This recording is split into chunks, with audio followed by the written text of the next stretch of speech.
A radio signal leaves Earth. It travels past the moon, past the planets, past the frozen edge of our solar system, past the billions of rocks drifting through interstellar darkness. Year after year, it continues outward, silently, endlessly, carrying evidence that somewhere in the universe, a civilization exists. Us. Most people imagine the universe as crowded. Thousands of science fiction stories have trained us to expect it.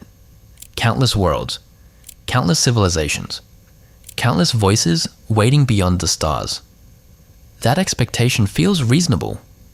The universe is unimaginably large. There are more stars in the observable universe than grains of sand on every beach on Earth. Around many of those stars orbit planets. Around some of those planets may exist oceans, atmospheres, continents, weather systems, perhaps even life. The numbers are so enormous that the existence of other civilizations seems almost unavoidable, and yet something deeply unsettling sits at the center of that assumption. We have found nothing.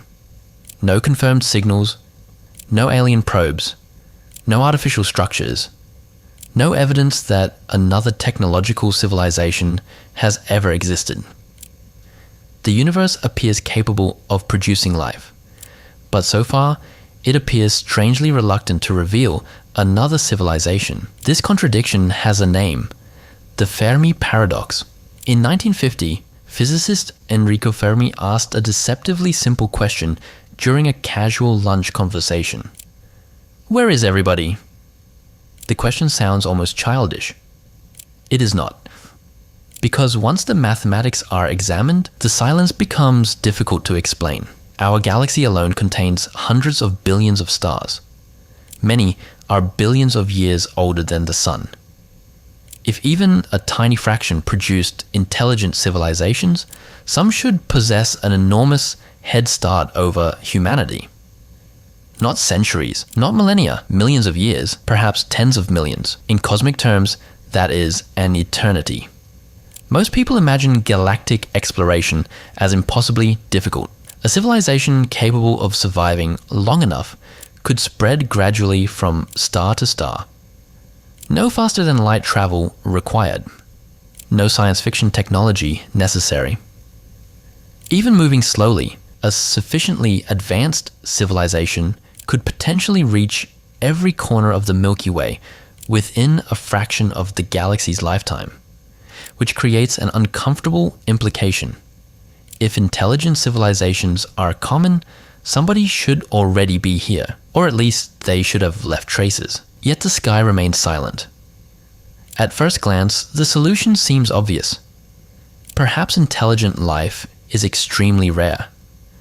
But that answer only moves the mystery one step backward, because life appeared on Earth surprisingly early, almost as soon as conditions allowed it. Researchers studying Earth's earliest history discovered something unexpected. Life did not emerge after billions of years of hesitation. It appeared relatively quickly, as though chemistry itself was eager to begin the experiment. That discovery created a new tension. If life emerges easily, then perhaps microbial life is everywhere. If microbial life is everywhere, why does intelligence seem absent? Most people assume evolution naturally progresses toward intelligence. That is not what happened on Earth.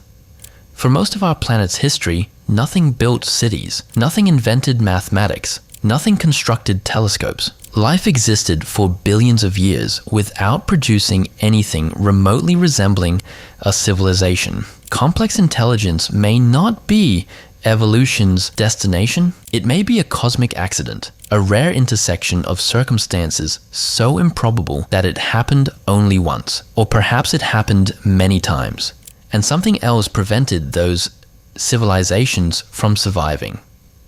This possibility is known as the Great Filter. It is one of the most disturbing ideas ever proposed. The theory suggests that somewhere between lifeless matter and galaxy-spanning civilizations lies an obstacle so difficult that almost everything fails. Maybe life rarely begins. Maybe complex cells rarely evolve. Maybe intelligence rarely emerges. Maybe technological societies destroy themselves.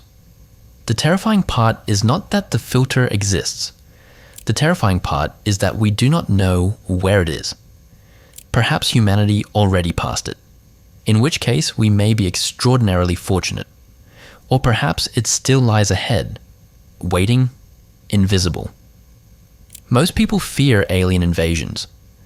The Great Filter proposes something far stranger. The greatest danger may not be an enemy. It may be a universal law, a hidden barrier that civilizations repeatedly encounter and rarely survive. Then there is another possibility, one that feels almost impossible. What if the galaxy is full of civilizations? What if the silence itself is intentional? Researchers have explored scenarios in which advanced civilizations choose not to reveal them. Some compare it to wildlife reserves.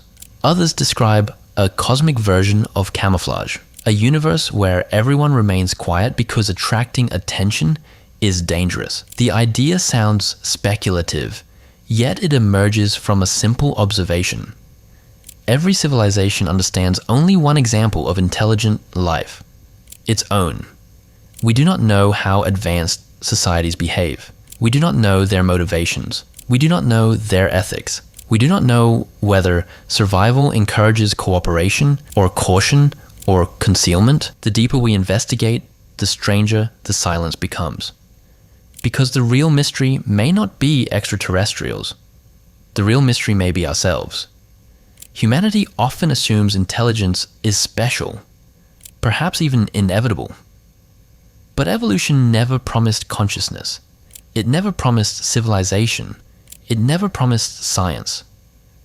For billions of years, Earth remained perfectly alive without any of those things. And then, quite suddenly, a species emerged capable of contemplating the universe itself. A species capable of asking whether it is alone. There's something deeply strange about that. Atoms formed stars. Stars forged heavier elements. Those elements assembled planets. Life emerged. Evolution unfolded. And eventually, the universe produced creatures capable of looking back at the cosmos and questioning their own existence. The chain of events is so extraordinary that scientists still debate how likely it truly was, which leads to a realization more unsettling than alien civilizations. Perhaps the universe is not crowded. Perhaps it is mostly silent. Perhaps conscious observers are extraordinarily rare. Perhaps entire galaxies drift through cosmic history without producing a single species capable of wondering why the stars exist. And if that is true, the question changes completely. The mystery is no longer why we have not found them. The mystery is why we are here at all, because every night billions of stars fill the sky, and hidden among them may be countless worlds, some dead, some living, some waiting, or perhaps none. We do not know.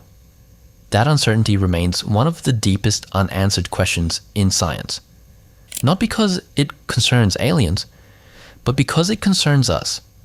Every search for another civilization is ultimately a search for perspective, a search for context, a search for our place in a universe so large that human intuition cannot fully comprehend it. And perhaps that is why the silence feels so unsettling. Because if we are not alone, then the universe is stranger than we imagined. But if we are alone, then the universe is stranger still.